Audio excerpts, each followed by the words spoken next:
Falar da bondade, da graça, do amor de Deus revelado a nós, na pessoa bendita de nosso Senhor Jesus Cristo. Queridos irmãos, o convite do pastor Hildo muito me honra. Chegar aqui num ambiente tão gostoso, tão agradável, espiritual, essa natureza maravilhosa que nos cerca, é uma manhã muito propícia para nós crescermos, para nós aprendermos mais esse evangelho bendito que o Senhor nos entregou. Eu quero, de repente você vai até dizer assim, ué, pastor, falando de novo, não sei se você já ouviu, esteve conosco em algum momento quando nós falamos da carta de Paulo aos Colossenses. Mas quando o pastor Hildo me fez o desafio, logo essa mensagem me veio ao coração, porque eu tenho mais ou menos 2 anos que estou falando sobre esta epístola em muitos lugares, em quase todas as oportunidades que tenho, eu tenho falado sobre a epístola aos Colossenses. Julgo de grande importância para a igreja atual, e uma das cartas de Paulo que tem um contexto muito forte para nós nos dias de hoje. Eu quero te convidar a fazer aqui uma rápida viagem. Nós temos pelo menos 40 minutos para a gente poder ouvir, aprender. E eu gostaria muito, olha aqui para mim, seus 2 olhos e os meus olhos agora, olha aqui para mim assim, ó, olha bem para mim. Eu queria te pedir o máximo de atenção. Eu sei que momentos como esse, ambientes assim, é muito propício para a gente dispersar, verdade, mãe? Eu vou levantar, vou tomar uma água, vou ao banheiro, e depois você fica por lá e nem volta. Você inventa uma outra coisa, vai mexer com, não é? Fica aqui, não sai não. E me dá sua atenção por esses minutos. Tá bom? Amém ou não amém? Amém. Eu não vou falar. É a palavra de Deus que fala conosco. Então, mesmo que você me julgue assim, uma pessoa comum, qualquer, você nem me conhece talvez. Mas a palavra de Deus merece toda a reverência e todo o respeito. Amém? Amém. Então, por favor, abra comigo sua Bíblia. Na carta que Paulo escreveu aos Colossenses, no capítulo 1. Capítulo 1. Quando, conversando com o pastor Hildo, eu senti no coração o desejo de falar aos irmãos nesta manhã sobre o tema: quem é Jesus? Pastor, mas isso aí é tão normal, é tão trivial, a gente escuta isso na escola bíblica dominical, ou de repente falar na rádio, em qualquer outro lugar. Eu já ouvi tanto falar sobre Jesus. Mais uma vez, você ouvirá falar de Jesus e você perceberá que Cristo Jesus é um tesouro inesgotável de conhecimento e de sabedoria. Paulo fala sobre isso. Nós estamos diante de uma fonte que jamais deixará de jorrar. Então preste atenção e veja, guarde no coração quem é Jesus. Eu te convido, no capítulo 1, do verso 12 ao 14, e depois nós daremos mais. A palavra do Senhor nos diz assim: você que tem Bíblia, quiser abrir, você que não trouxe, de repente alguém do seu lado, você pode compartilhar com ele. Eu vou ler aqui na Nova Versão Internacional, a NVI, que diz assim: dando graças ao Pai que nos tornou dignos de participar da herança dos santos no reino da luz, pois Ele nos resgatou do domínio das trevas e nos transportou para o reino do seu Filho amado, em quem temos a redenção, a saber, o perdão dos pecados. Depois, o verso de número 15 também fala: ele, falando de Cristo, é a imagem do Deus invisível, o primogênito de toda a criação, pois nele foram criadas todas as coisas dos céus e na terra, as visíveis e as invisíveis, sejam tronos ou soberanias, poderes ou autoridades. Todas as coisas foram criadas por ele e para ele. Ele é antes de todas as coisas, e nele tudo Obrigado, chega. Fechemos nossos olhos, vamos falar com Deus mais uma vez. Falemos com o Senhor. Pai querido, Deus amado, soberano, Senhor, Criador dos céus e da terra, nós nos colocamos agora diante do Senhor mais uma vez, suplicando que o Teu Espírito, o Espírito de Cristo, o Espírito de Deus, o Espírito Santo, o Espírito da promessa, esse mesmo Espírito esteja agindo agora em cada coração, aquietando a mente, aquietando o coração, tirando toda perturbação, tirando toda inquietação, toda distração, toda ansiedade, toda preocupação agora esteja rendida diante da Tua soberania. E que nós, Senhor, em nome de Jesus, possamos ter este momento como um momento sublime de aprendizado, de crescimento, de edificação da Tua palavra. Pedimos-te assim, ó Deus, em nome de Jesus. Amém. E amém. Só para te contextualizar, essa carta de Paulo foi escrita para uma igreja que estava numa cidade chamada Colossos. Colossos era uma cidade que fazia parte de uma região onde eles costumam chamar de Ásia Menor. Ali, ela estava situada. No momento em que Paulo escreve essa carta, ela já não era mais uma importante cidade. Era uma cidade que havia passado por momentos terríveis, terremotos, a região era propícia para isso.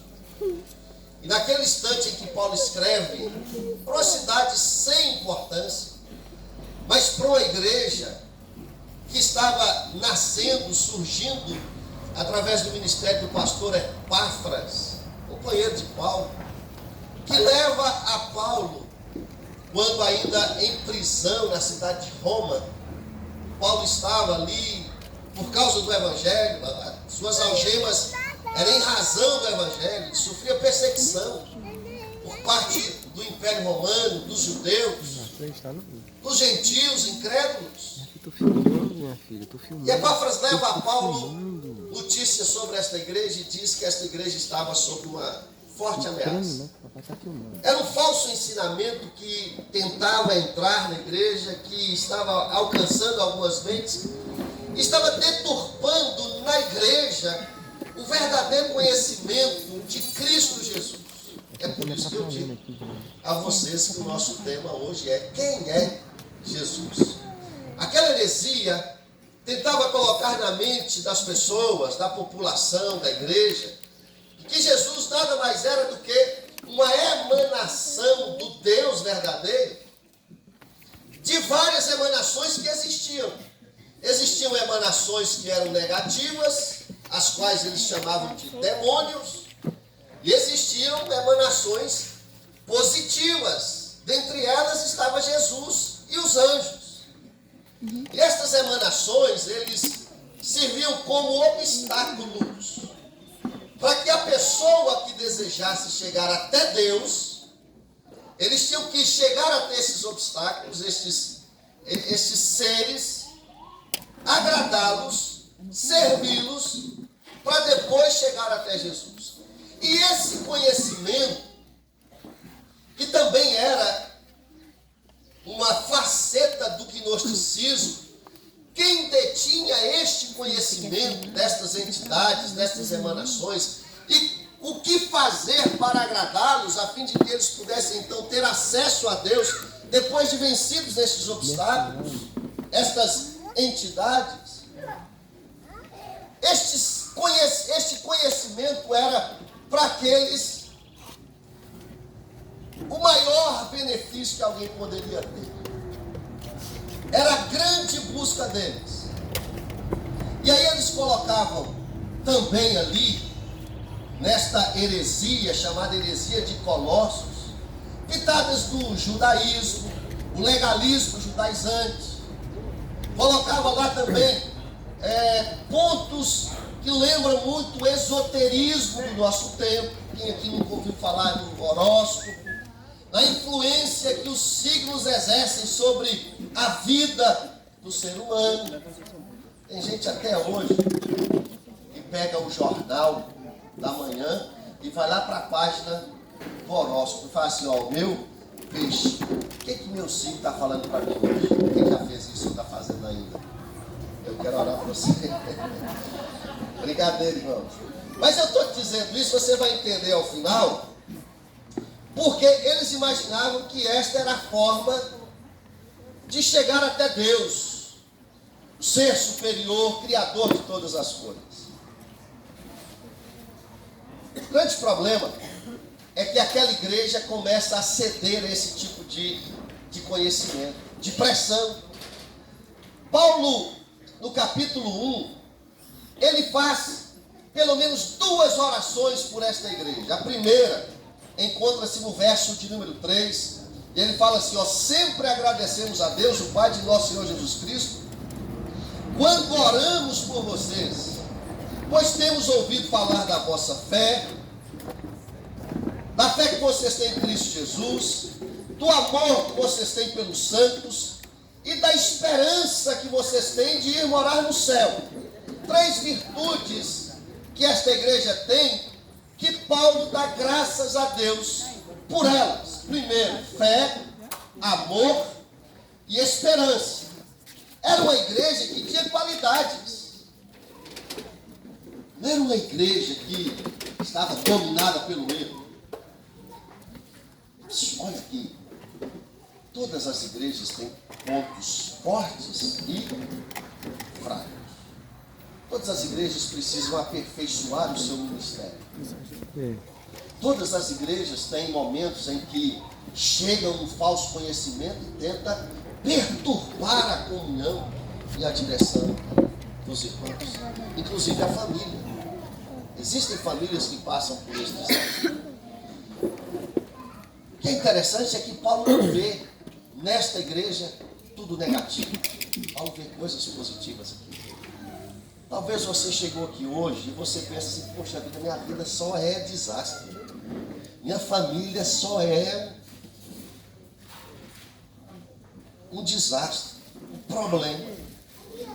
Deixa eu te falar uma coisa, como Paulo está sendo aqui desafiado por Epáfras, e o Espírito Santo lhe conduz a entender que na vida existem coisas positivas, negativas, mas que nós devemos focar também naquilo que é bom, porque não existe ninguém, querido irmão. Você pode falar, meu marido era o pior de todos, minha mulher é mais difícil de todos, não existe ninguém que é totalmente ruim. Tem pessoas que têm algumas coisas que precisam melhorar. Não é verdade? Paulo está vendo isso aqui a respeito desta igreja. E de repente Paulo faz uma segunda oração. Você está com sua Bíblia aí? Se você não tem sua Bíblia aberta, você pode acompanhar com quem está do seu lado. É o verso 9. Por essa razão, veja o que ele diz. O dia em que o ouvimos, falando de Epáfras, não deixamos de orar por vocês e de pedir que sejam cheios do pleno conhecimento da vontade de Deus, com toda sabedoria e entendimento espiritual. A segunda oração que Paulo faz, e eu gostaria, e certamente é a oração que o pastor Hilton faz por vocês, que nós fazemos pela igreja, e que eu faço por você que nos visita aqui hoje nesta manhã, é que você entenda que o seu conhecimento se abra, que você não fique fechado naquilo que você ouviu falar de alguém, mas que você hoje, para você, possa entrar na sua mente e no seu coração o pleno conhecimento da vontade de Deus. E que deste conhecimento você possa transbordar. Amém. Existe algo mais importante na vida que nós devemos saber do que a vontade de Deus, do Deus Supremo, Criador dos céus e da terra. Como Paulo declara, falando à sociedade, ao povo, aos habitantes de Atenas, no capítulo 17 de Atos, dizendo que este Deus, Criador dos céus e da terra, nele nós existimos, nele nós nos movemos, para ele nós somos, por ele nós fomos criados, e é ele quem sustenta todas as coisas. Você não veio aqui hoje, e você só pode estar aqui agora, porque Deus assim o quis. Amém. Porque a bondade de Deus lhe alcançou. Amém. Porque a graça de Deus lhe assistiu mais uma manhã. E eu queria que você erguesse a sua mão assim comigo e dissesse assim: Senhor, muito obrigado. Graças a Deus pela tua bondade, misericórdia. Sou grato em nome de Jesus.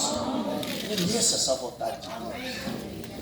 Sabe qual é ou quais são os benefícios de nós conhecermos esta vontade e de, com toda sabedoria e entendimento espiritual, nós nos dedicarmos a esta vontade? Agradar a Deus atrai coisas extraordinárias para a nossa vida. Andar segundo a vontade de Deus te faz prosperar. E aí, olha o que Paulo declara. Primeiro, verso 10. Conhecer a vontade de Deus com toda sabedoria e entendimento espiritual, para que vocês vivam de maneira digna do Senhor. Quem pode aqui agradar a Deus sem conhecer a sua vontade? Quem pode viver de maneira digna de Deus sem conhecer a sua vontade? Talvez você está errando o caminho. Talvez você ainda está dominado por coisas que não te fazem bem. E você não tem vivido de modo digno do Senhor, porque a vontade de Deus não tem sido algo prioritário na sua vida. Olha aqui para mim. Quando nós queremos fazer a vontade de Deus e tê-la como prioridade, nosso casamento é melhor. Nós sacrificamos em favor da esposa e a esposa se submete ao nosso sacrifício. Os nossos filhos são uma bênção. A nossa casa passa a ser uma fonte de luz para as outras pessoas. As pessoas vão olhar para você, para a sua família e vão dizer assim: nossa, que lugar extraordinário, que família extraordinária. A vontade de Deus está ali estabelecida. Fala a verdade, é bom estar num lugar desse hoje pela manhã? É ou não é? É porque aqui nós conectamos um ao outro, debaixo da vontade de Deus. Aí nós adoramos, nós queremos receber o que é de Deus, nós queremos fazer o que é a vontade de Deus para a vida do outro. Mas perceba, num ambiente onde alguém fala assim: ó, eu tenho que ser do meu jeito, se não for do meu jeito, não está feito. Aí tem problema. Já viu? Aí um puxa para um lado, outro puxa para o outro, estabelece-se a rixa, a contenda, a confusão. Esse lugar é bom de viver? Hã? Uma família assim é bom, é agradável. Jesus te trouxe aqui nesta manhã para te mostrar que você pode, que você deve viver no centro da vontade de Deus. E aí a primeira coisa é você viver de modo digno de Deus.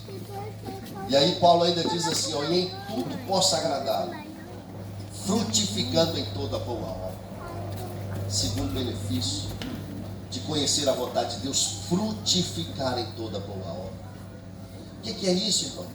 Você está precisando de alguma coisa, você não espera alguém fazer por você, você vai lá e faz. Ou melhor, alguém está precisando de alguma coisa, Você não espera o irmão fulano de tal fazer, você se disponibiliza para ser a bênção, não é? Frutificar em toda boa obra é fazer o bem. Frutificar em toda boa obra é amar sem expectativas, sem esperar ser amado. Frutificar em toda boa obra é orar pela salvação, pelo sucesso, pela libertação de alguém. Frutificar em toda boa obra é estar aqui servindo aos irmãos antes de ser servido. Frutificar em toda boa obra na família, o marido fazer bem à esposa, a esposa fazer bem ao marido, e os filhos fazerem bem àquela comunidade chamada de família. Frutificar em toda boa obra, os filhos obedecendo aos pais. Filhos que honram o nome da família.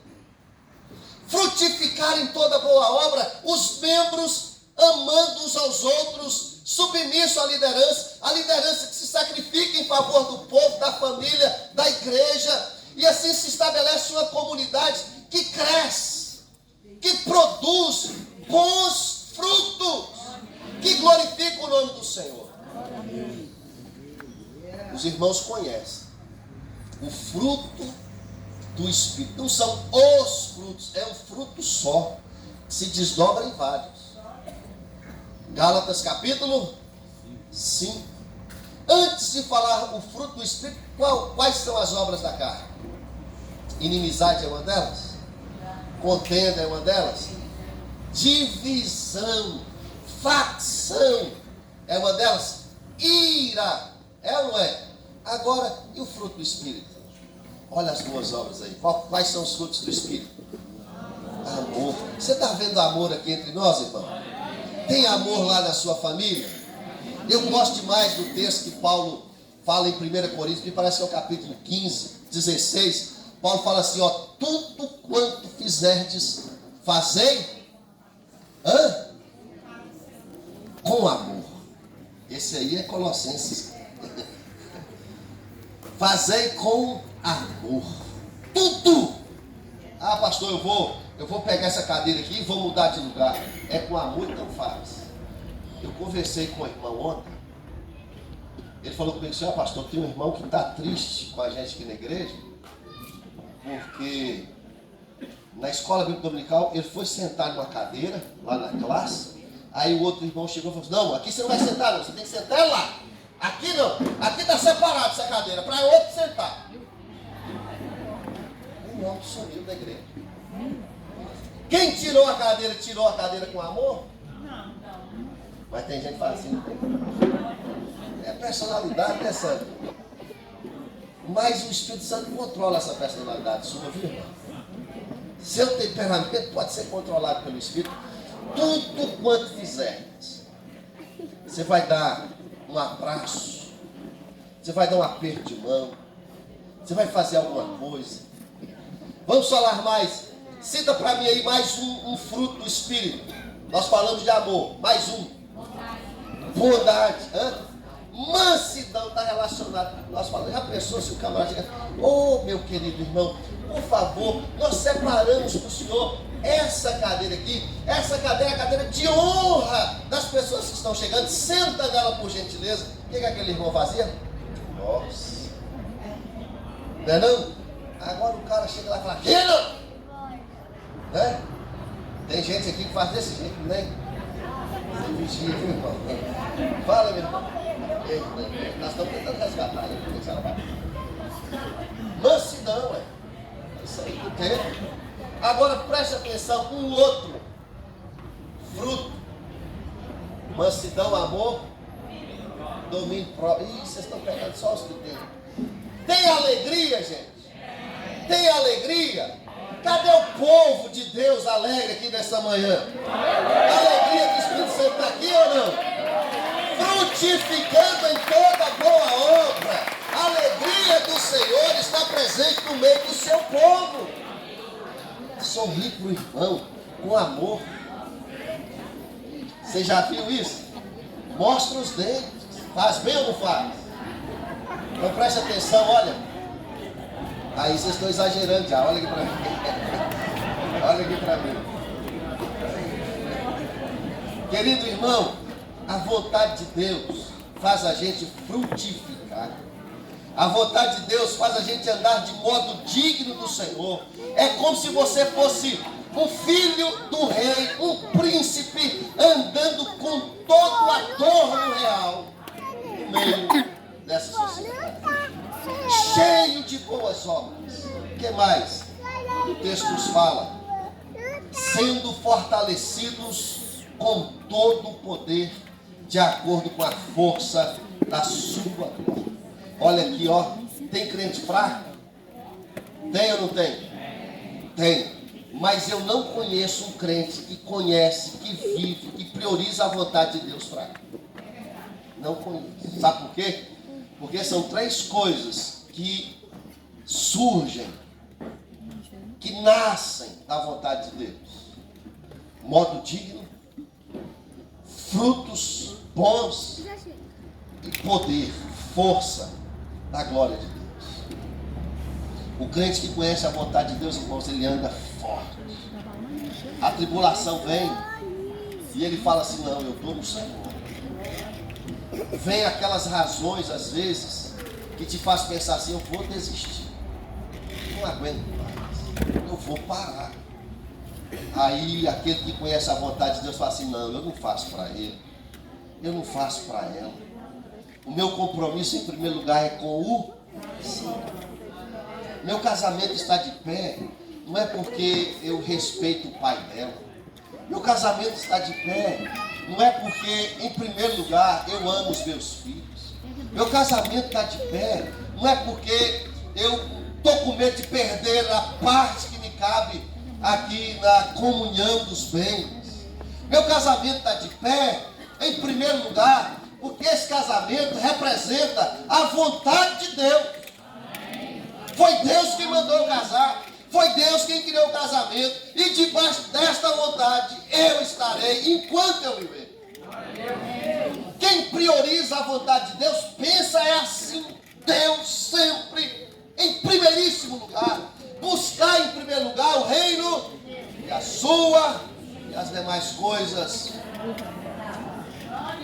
Oh, irmão, se você viver essa verdade, se você andar assim, as coisas serão diferentes.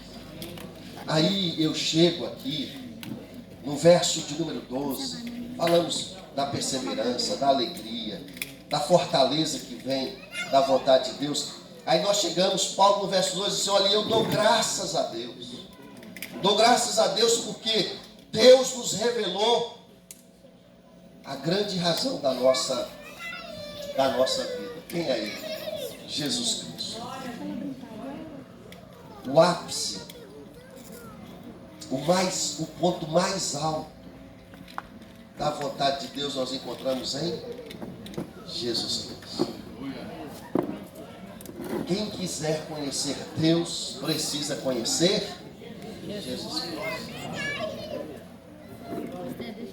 Teólogo holandês certa vez assim se expressou: quem quiser conhecer o Pai precisa conhecer o Filho, vestido com as vestes do Evangelho. E aí, querido irmão, nós chegamos aqui e aí eu vou te dizer: quem é Ele então?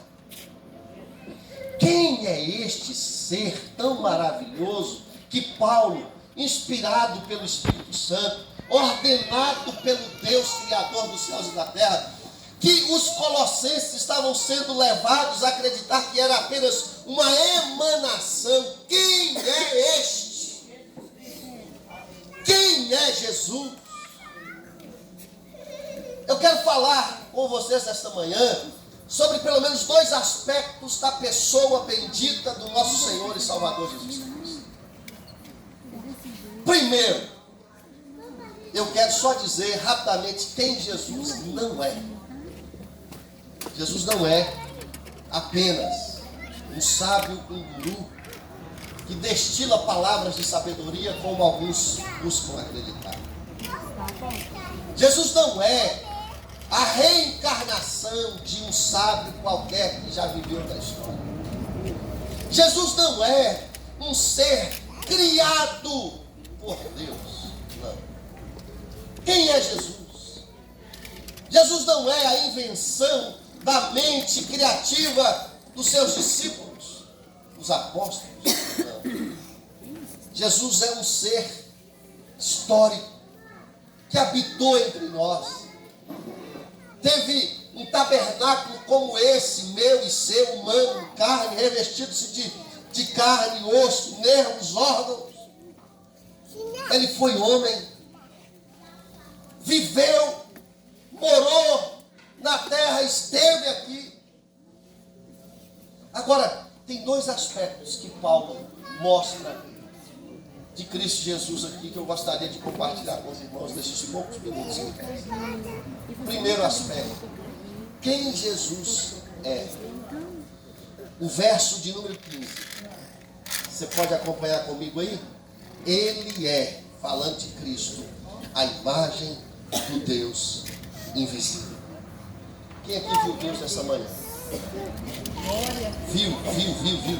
Quem viu? Mas os discípulos viram. Eles tocaram. Eu acho extraordinário. E se você quiser abrir comigo aí, a primeira epístola de João. Olha que texto maravilhoso. A primeira epístola de João, capítulo 1. Veja o que diz a partir do verso 1. Abra lá. A palavra do Senhor diz assim: o que era desde o princípio, o que ouvimos, o que vimos com os nossos olhos, o que contemplamos e as nossas mãos apalparam, isto proclamamos a respeito da palavra da vida. A vida se manifestou, nós a vimos e dela testemunhamos e proclamamos a vocês a vida eterna que estava com o Pai e nos foi manifestada. Nós lhe proclamamos o que vimos e ouvimos, para que vocês também tenham comunhão conosco. Nossa comunhão é com o Pai e com seu Filho, Jesus Cristo. Escrevemos estas coisas para que a nossa alegria seja completa. Irmãos, que privilégio foi o de João. Que privilégio foi o de Tomé. Onde Jesus falou assim: ô Tomé, toca aqui, percebe aqui, sou eu. E depois ele fala: ah, tu és o meu Deus, o meu Senhor. E Jesus fala: Deus, Tomé, seja crente e não incrédulo. Que privilégio dessas pessoas de andar com a vida.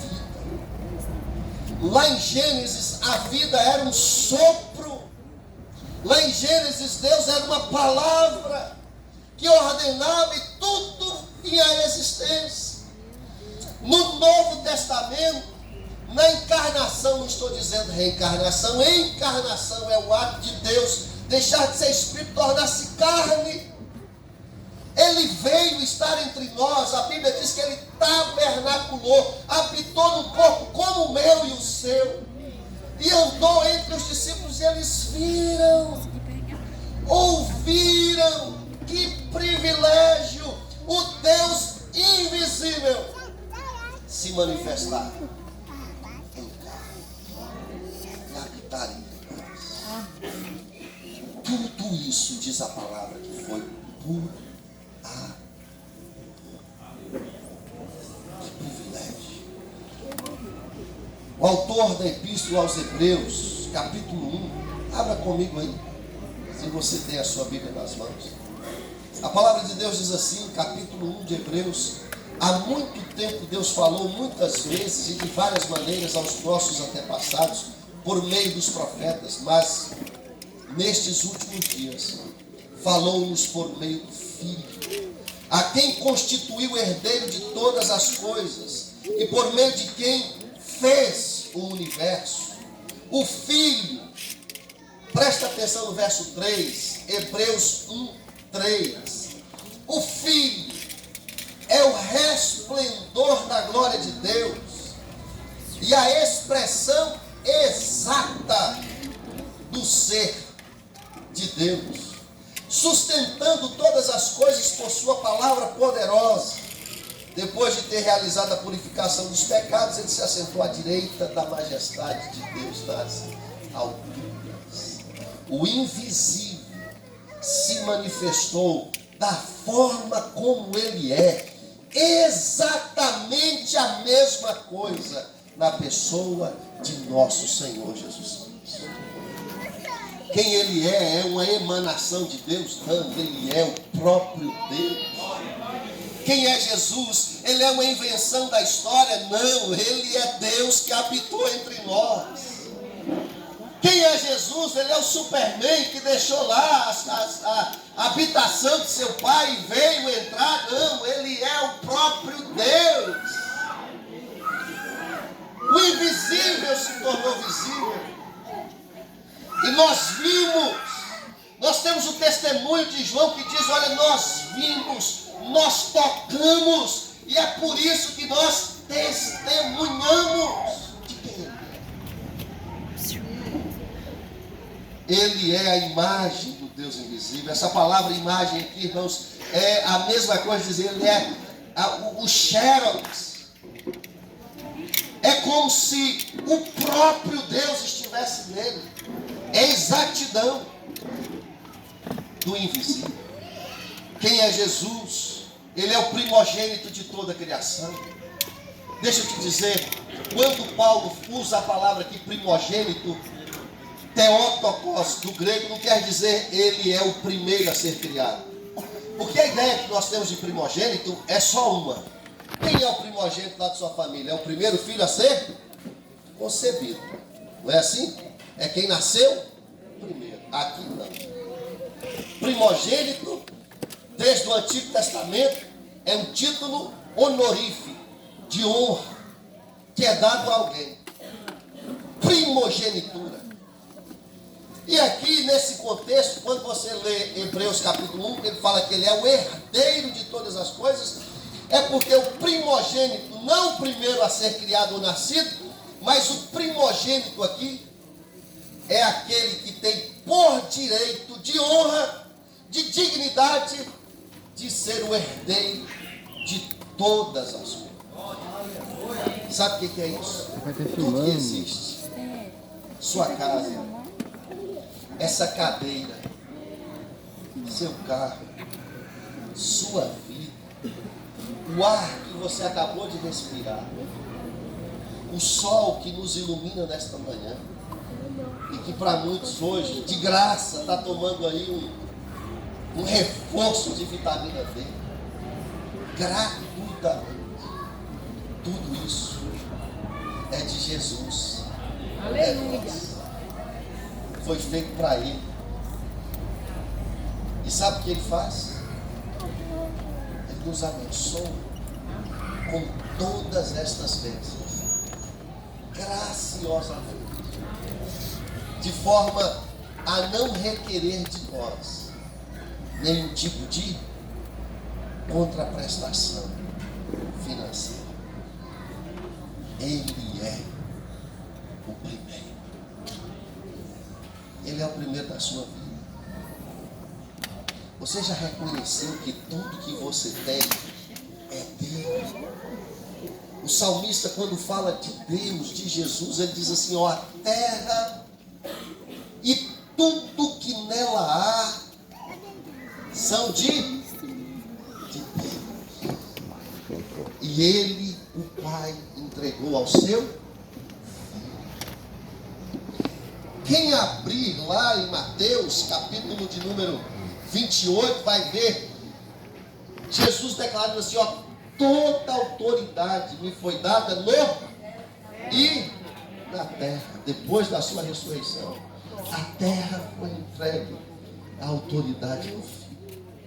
E aí é por isso que Paulo declara aqui, queridos irmãos, ó, pois nele foram criadas todas as coisas do céu, na terra, as visíveis e as invisíveis, sejam tronos, sejam potestades, tudo foi entregue nas mãos dele. Aí deixa eu te dizer uma coisa, você que teve muitas vezes a obra do inferno, do diabo, o diabo seus anjos, todos os demônios, todos os seres espirituais da maldade, seja qual for a hierarquia, Lúcifer, as outras entidades mais inferiores, todas elas submissas estão ao senhorio de nosso Senhor Jesus Cristo.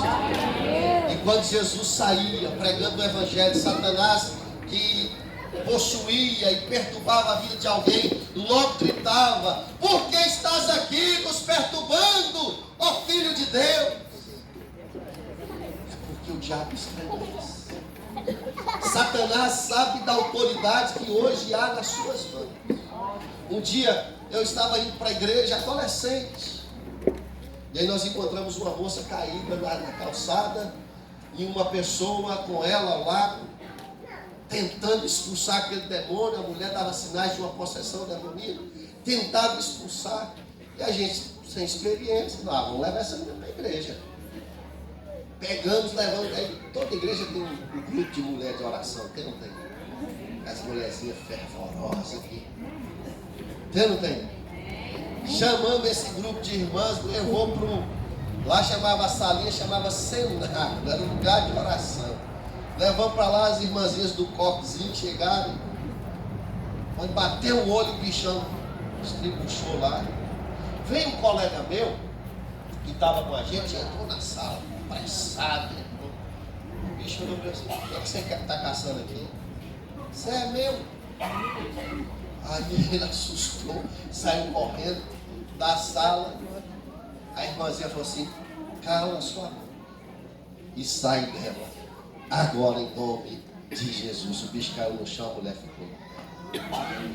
Não é o quanto você jejua, não é o quanto você vai à igreja, não é o quanto você é honesto, é a autoridade do nome de Jesus.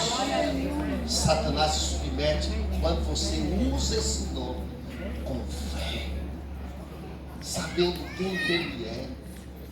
Irmãos, que coisa extraordinária. A ordem, a voz, a proclamação do Senhor Jesus Cristo fez nascer, existir tudo que aí está. Você imagina quando ele dá ordem a Satanás, ele estremece as coisas invisíveis. Aí você pensa assim: mas e as visíveis, pastor? Quem é Jesus? Olha, Jesus é soberano sobre o seu patrão. Jesus tem nas mãos a vontade do rei. Ele inclina a vontade dele para onde ele quer, porque o coração do rei está nas mãos do Senhor. Meu querido irmão, Jesus tem nas mãos a autoridade sobre a nossa nação. Tem ou não tem? Amém ou não amém? Quem é o governador, o Senhor do Brasil? Mesmo que muitos não queiram reconhecer essa verdade, está nas mãos do Todo-Poderoso Senhor Jesus Cristo, o governar do Brasil e de toda a terra. Bendito seja o seu nome, porque Ele é o Senhor, o Deus invisível, que se fez carne, habitou entre nós e continua sendo e sempre será o dono de tudo isso. Você reconhece essa verdade? O Brasil é do Senhor Jesus. É o Senhor Jesus quem governa a nossa nação. Tudo foi criado, tudo está submisso nos céus e na terra. Diz a palavra de Deus em Apocalipse capítulo 5, que quando Jesus, depois de ressurgir, completar a obra da redenção na terra, ele foi assunto aos céus. E quando ele chegou lá nos céus, João entra em desespero quando ele tem essa visão, porque tinha um livro selado. E era o livro do propósito de Deus para a raça humana. O que tinha dentro daquele livro era o conhecimento do propósito de Deus para com os homens. E ninguém podia abrir. João chora desesperado. De repente João vê um cordeiro chegando e entrando dentro lá do céu da eternidade, e tomando das mãos de Deus aquele livro e abrindo seus selos, e os anjos viram aquilo e começaram a dizer: Ele é o Rei dos Reis, Senhor dos Senhores, porque Ele fez a obra completa. Bendito seja o seu nome para todo sempre. No céu é reconhecida a sua autoridade, o seu poder, a sua soberania, eles dizem assim no céu: bendito seja o Cordeiro que foi morto, mas agora está vivo e reina para todo sempre. E lá no capítulo 10 diz: o reino deste mundo tornou-se do nosso Senhor, aleluia, Ele governa, Jesus é o Senhor. Aleluia. Glória a Deus. Mesmo que você não creia, mesmo que você não creia, a graça de Jesus te assistiu, te assiste, e você existe pela bondade dele. Atos, capítulo 17. Eu vou terminar, irmão, pode ficar tranquilo.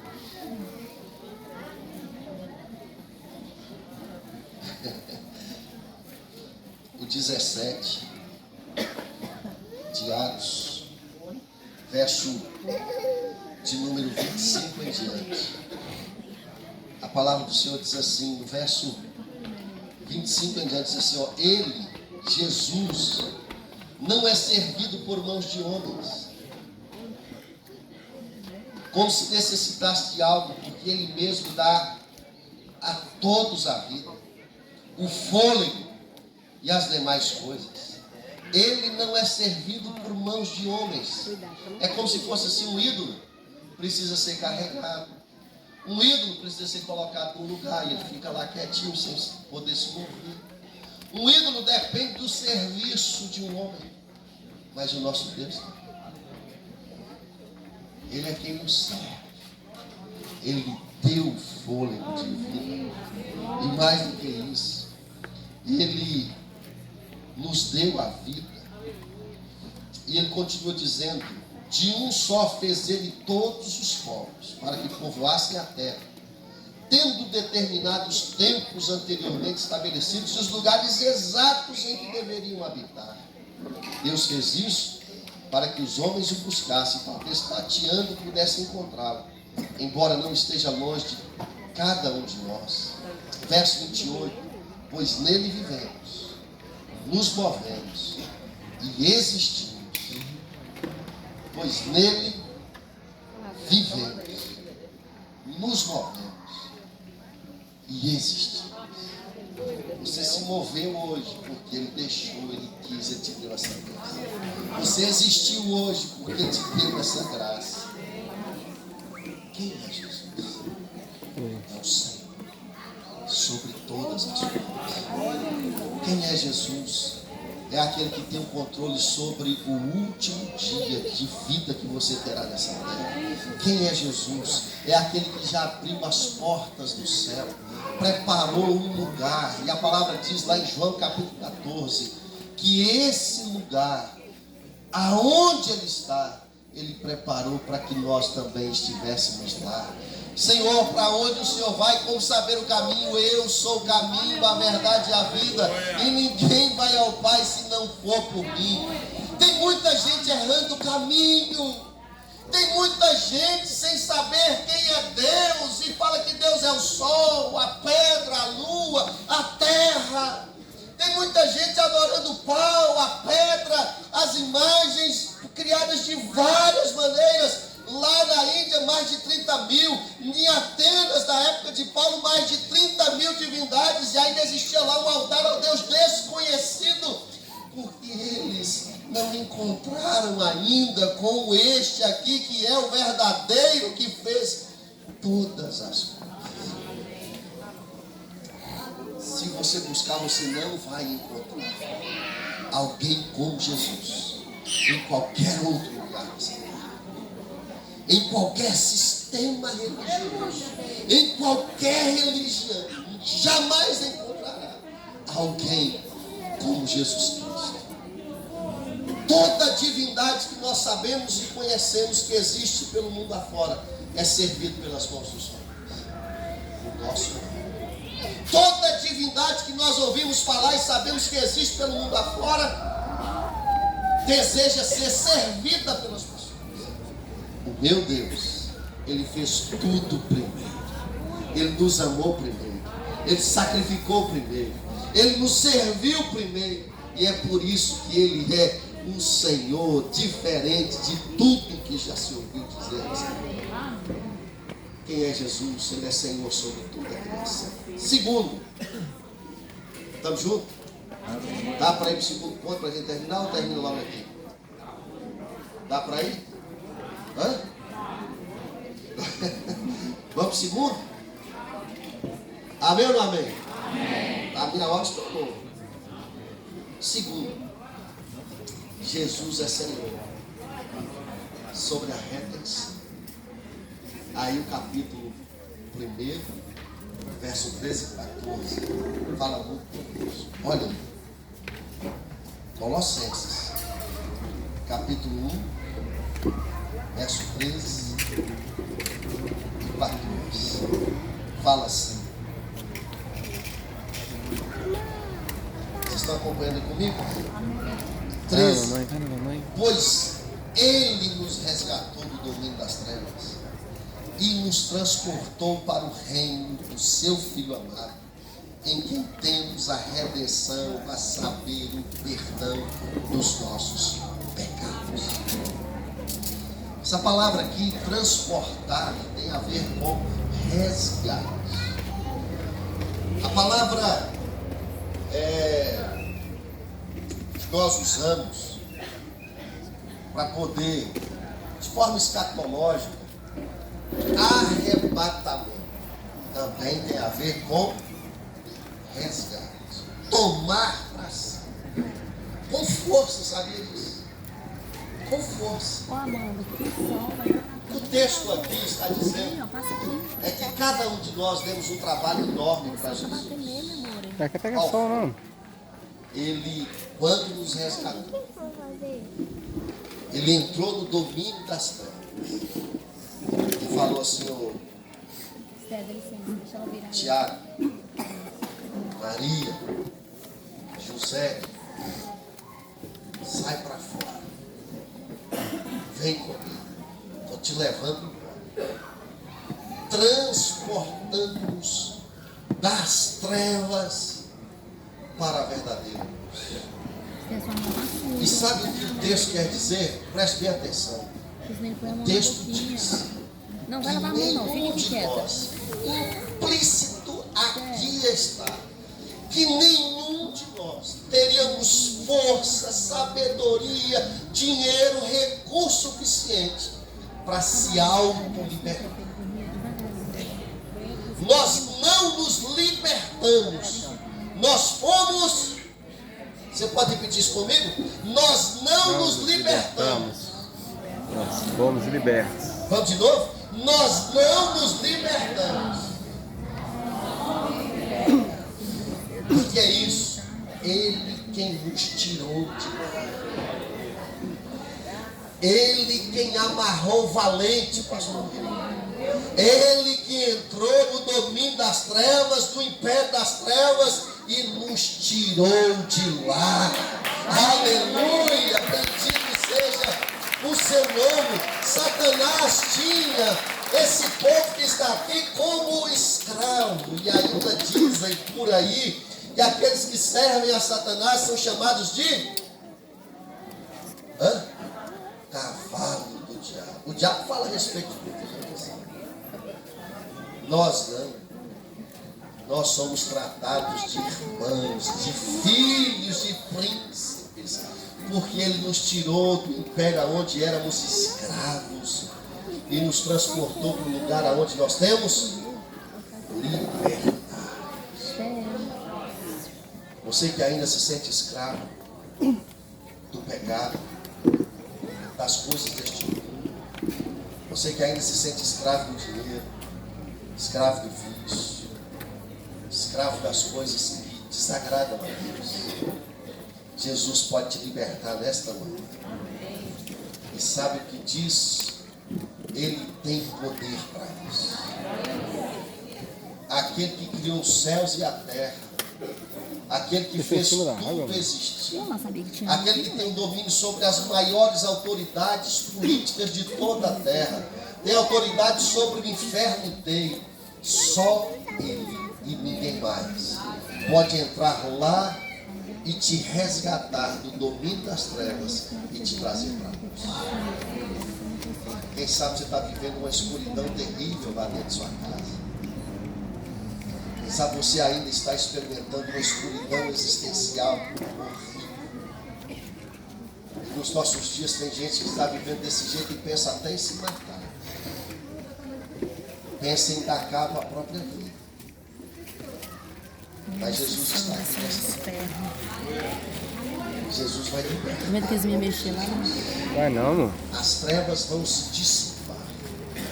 Porque o poder do Evangelho, o poder do nosso Senhor, há de entrar na sua vida hoje e tirar você deste mundo, deste lamaçal de pecado e te transportar para o reino, onde você vai ter frutos de boas obras, onde você vai viver na luz, aonde a paz de Deus, que excede todo entendimento, vai guardar a sua alma, aonde o amor de Deus, que é incondicional, revestirá o seu coração.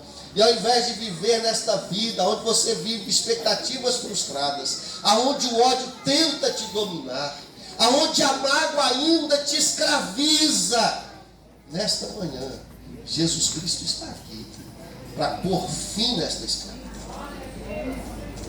E só Ele pode. Ele tem poder para isso. É interessante que a palavra de Deus declara que Ele entrou no império das trevas, nos resgatou, nos tirou de lá e fez mais por nós. Ele nos transporta para o reino da luz, para o reino do seu Filho amado, em quem temos a redenção. Você sabe o que é essa palavra redenção? A palavra redenção tem o significado de um criminoso ou um escravo que está lá, escravo por alguma razão, mas uma razão justa. Ele perdeu a guerra, se tornou escravo, ele se tornou endividado e por falta de condições de pagamento, ele se tornou um escravo. Ele é um escravo porque ele, de repente, nasceu escravo. Há outras maneiras e outras formas de ser escravo. De repente você é escravo porque você tem uma dívida, não é financeira, mas uma dívida com a sua memória, com o passado, que você acha que é impagável. A palavra redenção significa que Jesus te trouxe para o reino da luz e pagou a sua dívida. Amém. Jesus te trouxe para o reino da luz e rasgou a promissória que era contra você. Jesus tirou de você toda a acusação, porque Paulo declara, Romanos capítulo 8, hoje, porém, já não há mais nenhuma acusação contra os eleitos de Deus, porque Deus os justifica em Cristo Jesus, nosso Senhor. Ninguém pode te condenar, porque não há mais condenação para nós, porque Ele nos redimiu. Ah, pastor, mas eu errei. Jesus te salvou, Jesus te perdoou, Jesus apagou a sua dívida. É por isso que eu amo. O que Ele fez por mim? Ele me libertou e Ele pagou o preço do que eu tinha. A dívida minha foi sanada. E para terminar, se Ele paga a dívida, Ele nos transporta, nos liberta, pagando a dívida. Por fim, a palavra perdão é muito semelhante à palavra redenção, mas tem uma finalidade dentro da palavra perdão que não há na redenção. Perdão significa Ele restaurou a comunhão. Quando nós, queridos irmãos, perdemos o direito de entrar no jardim de Deus, porque nós fomos tomados pela rebelião, e Ele expulsou os nossos pais, Adão e Eva, do jardim, e à porta do jardim colocou um querubim com uma espada desembainhada na mão para impedir o acesso. Sabe o que Jesus fez? Ele nos toma do domínio das trevas, Ele paga a nossa dívida, e agora Ele diz assim: vinde a mim, Vinde a mim, vós que estáis cansados e sobrecarregados, e eu vos aliviarei. Está na hora de você ser aliviado da dor da separação, porque Jesus hoje te convida à comunhão. Você não pode ter comunhão com Deus se não for através dele. Você não pode ter paz com Deus se não for através dele. De repente no seu coração há um espaço vazio, um vácuo existencial. Sabe por quê? Porque ainda não foi preenchido pelo Senhor Jesus Cristo. Ele quer preencher nesta manhã, te trazendo uma nova vida, uma nova esperança. A palavra redenção, ele pagou a minha dívida. Na palavra perdão, além de restaurar, de resgatar, de tirar a dívida que era contra mim. Lá no capítulo 2, ele fala isso de maneira extraordinária. No 2, verso de número 13 e 14, diz assim: ó, quando vocês estavam mortos em pecados e na incircuncisão da sua carne, Deus os vivificou com Cristo, e Ele nos perdoou todas as transgressões, cancelou a escrita de dívida que consistia em ordenanças e que nos era contrário. Ele removeu, pregando-a na cruz do Calvário, e tendo despojado de todo o principado e autoridade, fez deles um espetáculo público de humilhação. Quando Ele supriu na cruz do Calvário, ali Ele estava envergonhando o inferno inteiro, triunfando sobre eles na cruz. Jesus te convida hoje a comunhão. A ceia do Senhor é a comunhão desta vida. O sangue e o corpo é para quem vive debaixo da vontade de Deus. Quem é Jesus? Criador de todas as coisas, a expressão de Deus. Quem é Jesus? Ele é Senhor sobre a nossa redenção. Nada de mim, nada dos outros. Eu não dependo de nenhum outro, só dele. Ele me resgatou, ele me redimiu e ele me perdoou. Bendito seja o nome do Senhor. Nós podemos orar? Podemos? Eu queria que você fechasse os seus olhos. Se você quisesse colocar de pé, à vontade.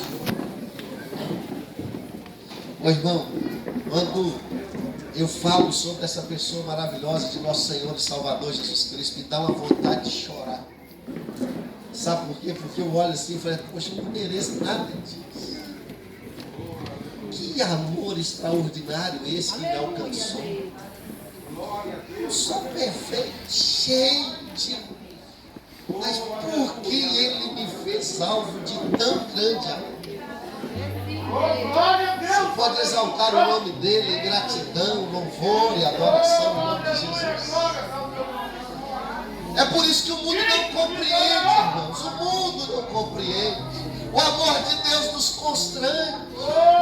E quanto mais conhecemos este amor, mais desejo de se aprofundar nele nós temos. Glória, glória. O mundo não conheceu, não entendeu essa mensagem, porque o mundo acha que eles têm que pagar, que eles são merecedores. Mas quando eu conheço o que Ele fez por mim, fico pensando, mas por quê? Por que eu? Como pode eu, pecador, ser alvo de tamanha bondade e graça? Alguém fazer algo tão profundo por mim como Ele fez? Feche os seus olhos agora. Você pode exaltar o nome dele nesta manhã. Você pode agradecer o que Ele fez por ti nesta manhã. Senhor, meu Deus, em nome de Jesus eu oro, Senhor. Eu oro, Senhor, nesta manhã, para que o Senhor abençoe os teus filhos, para que o Senhor faça uma obra maravilhosa no meio desta igreja, para que o Senhor os faça, meu Deus, em nome de Jesus, reflexo da sua bondade, da sua graça. Oh Deus, faça os teus filhos conhecer mais e mais do teu amor. Faça com que eles entendam cada manhã, todos os o que o Senhor é para nós. Bendito seja o teu santo nome. Encha o nosso coração, faça transbordar na nossa alma o conhecimento verdadeiro do Deus que é verdadeiro, e que jamais nos afastemos do Senhor. Meu Deus, em nome de Jesus, em nome de Jesus.